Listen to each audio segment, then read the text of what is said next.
Magnus Carlsen may have abstained from playing the candidates' chess tournament. He may say he will be choosy over what formats he plays or what demands his time and energy and attention. But when he does, he will go all the way. The Norwegian is slowly becoming the undisputed king of the chess world, and it's because his success isn't just restricted to one format, a few tournaments, be it classical, rapid or blitz.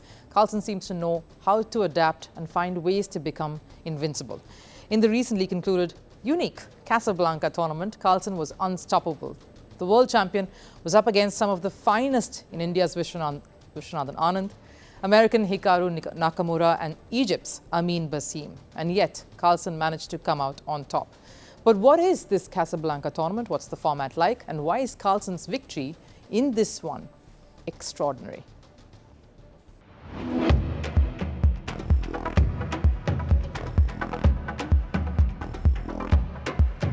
Casablanca. It's a classic movie. It won many awards. And why not? It was ahead of its time. It had one of the best casts, and the story was poignant. Casablanca in chess had a star-studded cast too. It's a very unique format that tests the skills of a player and his memory. Both players facing off are provided a position each from a very famous game previously played. A position that offers equally balanced opportunities to both the players. Positions that were chosen by Grandmasters Hisham Hamdoushi and Laurent Fressinet, including which player would take up which position.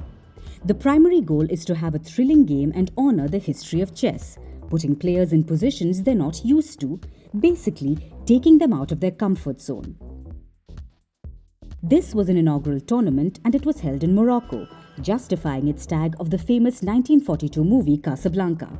It starred Humphrey Bogart and Ingrid Bergman in the leads, exploring uncharted territories of the city Casablanca in Morocco.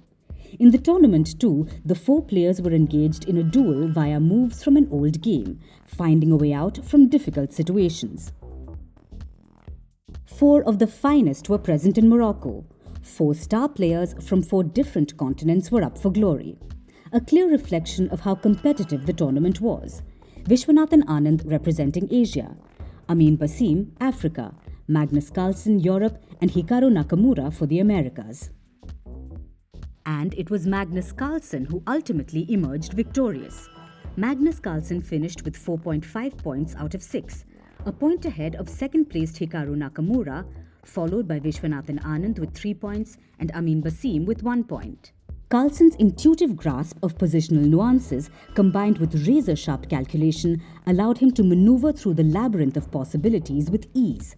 The last round had 2 sets of players, Carlsen versus Amin and Nakamura versus Anand, reenacting the 1987 match between Kasparov and Karpov, a game that finished in a 64-move win for Kasparov.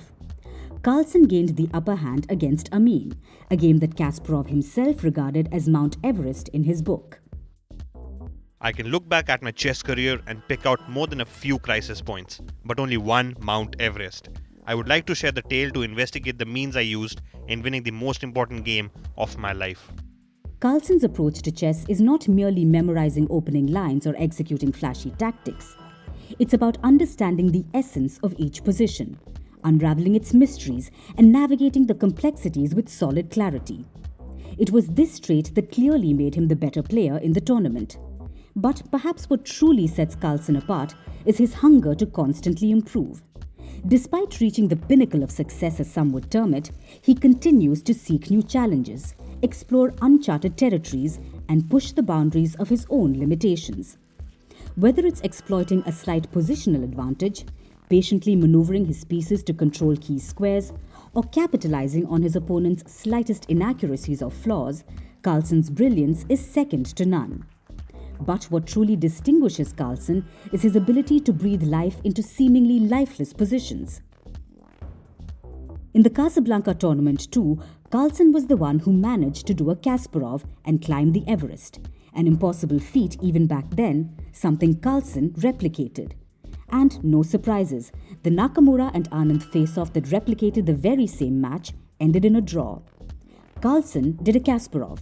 His uncanny knack for finding hidden resources, transforming dull endgames into dynamic battlegrounds, is a testament to his creative genius.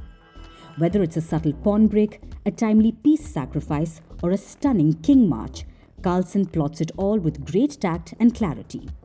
He sees the chessboard not as a static war zone, but a canvas upon which he paints his masterpieces of strategy and foresight. Casablanca is a unique concept. We always saw no two matches are the same. This is an attempt to try and test the current players against certain skills and moves that were incredible decades ago. And the fact that Carlsen triumphed in such a uniquely designed tournament only goes to show what a unique world champion he's proving to be with every single tournament.